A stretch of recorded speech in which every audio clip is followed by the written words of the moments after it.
On this trip, we decided to try another volunteer site like Workaway called Worldpackers. It's basically the same, where you volunteer 20 to 25 hours per week in exchange for a free place to stay and sometimes food.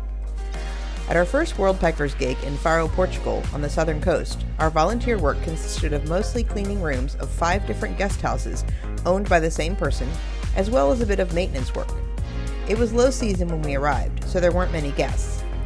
It had been raining a lot, and some of the rooms had leaks and mold growing on the walls. Their solution was to wipe them down with bleach water and then paint over the stains. Not exactly what Terry would have done, but when in Rome, or in Portugal in this case. What's she doing?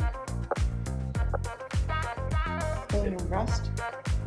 Yeah, fixing the part that is bubbled up and is rusty.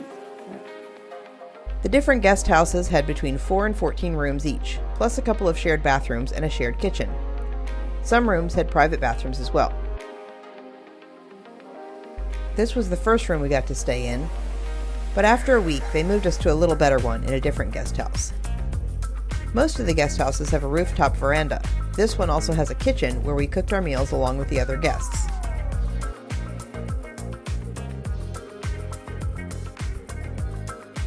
We did a lot of washing and hanging sheets and towels for the rooms,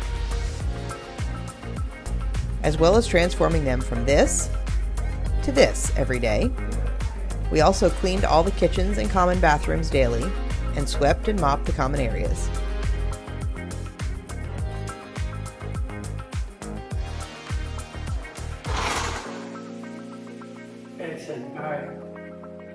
Put one on each one on this side. Occasionally, Terry got to utilize his handyman skills, which he probably enjoyed more than cleaning toilets.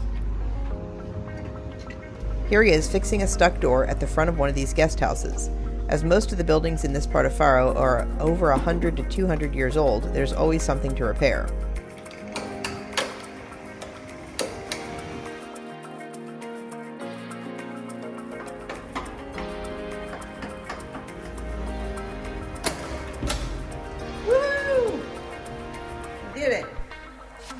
It wasn't glamorous work, but stay tuned to our next vlog to see the views of the southern coast of Portugal that made cleaning toilets and rooms for a month all worth it.